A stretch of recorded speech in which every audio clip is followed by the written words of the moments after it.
आज पुत्रदा एकादशी है। पुत्रदा एकादशी पूरे साल में 2 बार आती है।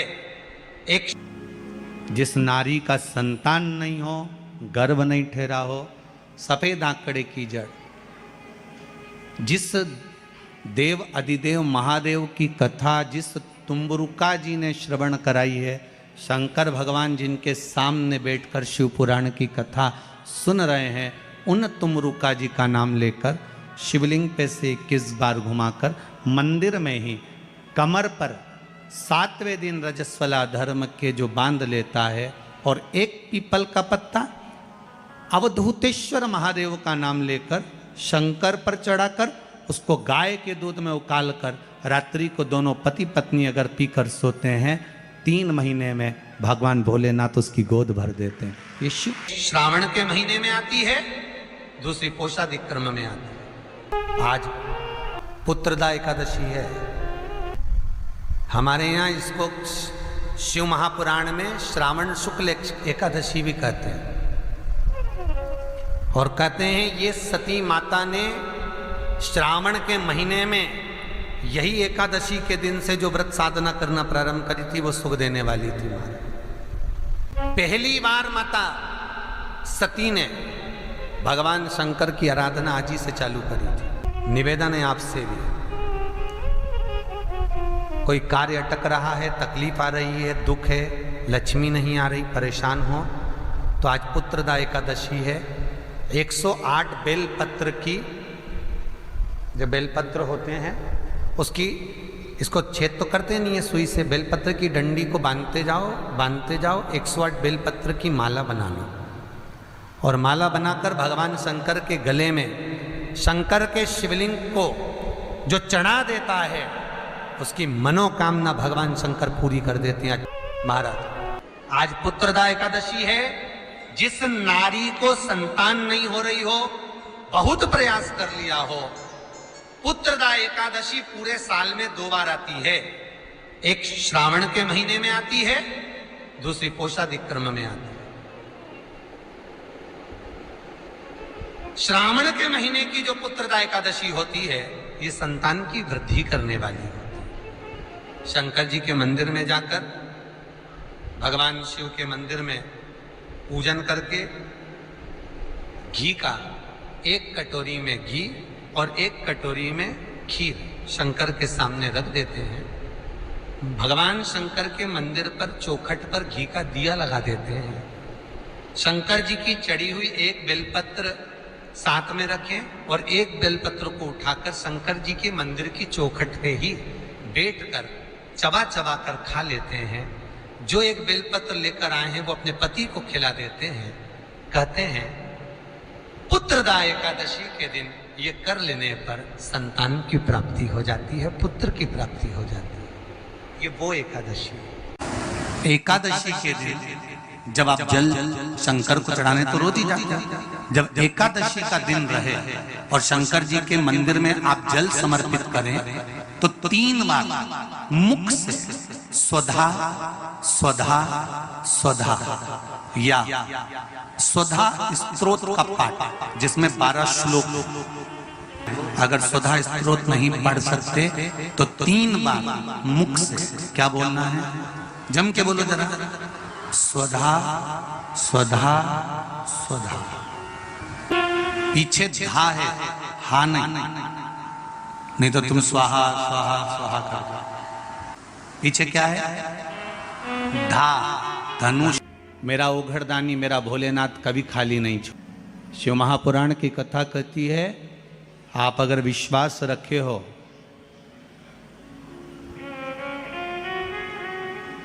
सफेद आंकड़े की जड़ महीने की एकादशी के दिन गंगा के जल में मात्र 7 बेलपत्री डालकर जो नंदीश्वर भगवान अर्थात जो शंकर जी के शिवलिंग के सामने नंदी होता है, उस नंदी के चरण पर गंगा का जल चढ़ाकर बेलपत्री शिव पर समर्पित कर देता है, उसके घर में रुपया रुकना चालू हो जाता है। फिर वो गलत जगह पर नहीं जाता, गलत स्थान पर वो धन जाएगा ही नहीं।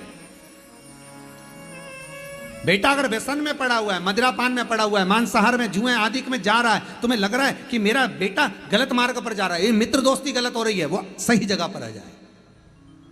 करना है एकादशी। कई लोग इसको धन के लिए भी करते हैं, संपदा के लिए। संपदा के लिए अर्थात जिसका व्यापार नहीं चलता, जिसके घर में पैसा नहीं आता, या नौकरी नहीं लग रही, या सर्विस नहीं लग रही, आप अप्लाई कर रहे हो, जगह जगह जाकर इंटरव्यू भी दे रहे हो और पैसा नहीं आ, तो उसके लिए भी प्रयास किया जाता है। पर उसके लिए यहाँ पर जो धन के लिए करते हैं, उसके लिए विष्णुपदी के लिए करते हैं। मतलब जैसे गंगा के जल में तुलसी के 11 पत्ते डाले जाते हैं। कितने पत्ते डालते हैं?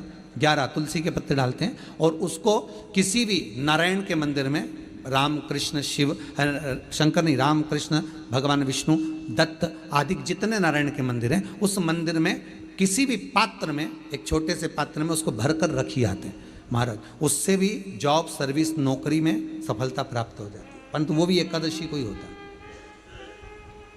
कुछ देर तक पात्र को रखा जाता है, फिर वही पात्र का जल किसी भी वृक्ष के नीचे डाल दिया जाता है, उससे भी नौकरी के लिए फायदा मिलता है। गंगा का जल कोई साधारण नहीं। ये वो मंत्र है जिससे लक्ष्मी दौड़ कर आती है। नारायण तो बाद में आएंगे, पर लक्ष्मी पहले आती है। तो सबसे पहले अगर ओम नमो भगवते वासुदेवाय का हम मंत्र जाप करते हैं, नारायण का अगर हम मंत्र जप रहे हैं, तो सबसे पहले अगर हमारे घर में कोई प्रवेश करती है तो वो माँ लक्ष्मी प्रवेश करती है, क्योंकि यहाँ मेरे नारायण आने वाले हैं। पहले मैं जाऊं, पहले मुझे पहुंचना होगा, तब नारायण यहाँ पर पहुंचेंगे, लक्ष्मी जी। इसलिए आयाती और नियाती, दाता और विधाता की धर्म पत्नी माता लक्ष्मी की भाभियां जब जब लक्ष्मी जी को बुलाना रहता था, इसी मंत्र को जपती थी। एक बार फिर से बोल लो, ओम नमो भगवते वासुदेव। ये वो मंत्र है जिससे लक्ष्मी दौड़ कर आती है। नारायण तो बाद में आएंगे, पर लक्ष्मी पहले आती है। एक छोटा सा प्रैक्टिकल है, आप करके देखेंगे तो बाबा कुबेर भंडारी वैसे ही भंडार भर देगा। थोड़ा सा प्रयास, अगर आपके सबके घर में गंगा जल है तो एक प्रयास करके देखिएगा।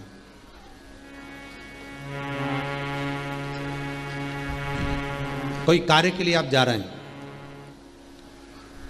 और वो कार्य अटक रहा है, नहीं हो रहा, बहुत प्रयास कर लिया आपने, बहुत दिन से लगे हुए हो कि ये काम होना ही चाहिए, ये काम बहुत जरूरी और होना ही चाहिए, नहीं हो रहा।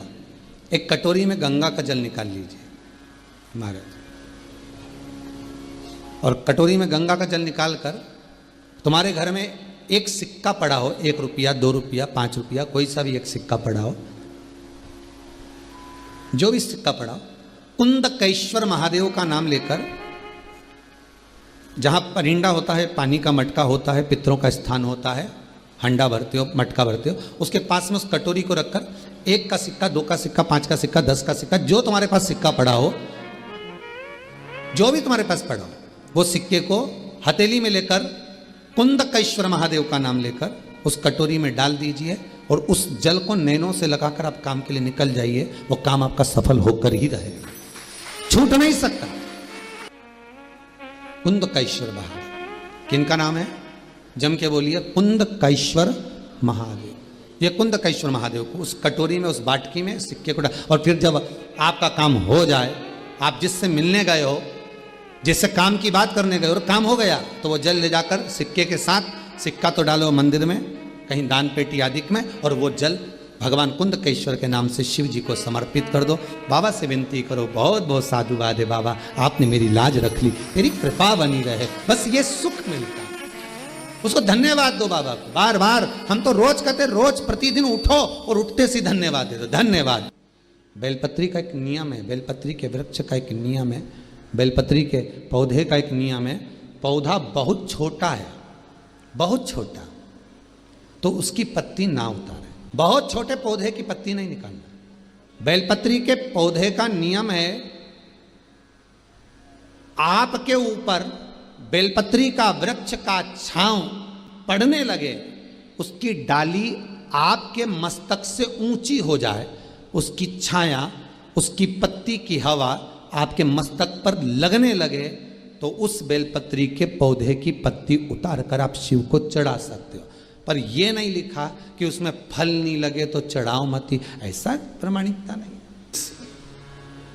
गंगा जली का जल सूख रहा है, उसका कारण एक होता है कि परिवार में, घर में या तो किसी की नज़र लग जाती है, हाय लग जाती है, या कोई व्यक्ति किसी ना किसी रूप में उस परिवार में क्लेश या कहीं ना कहीं किसी ना किसी रूप में कोई बीमारी पकड़ने वाली है, तो गंगा की झारी अपने आप सूख जाती है।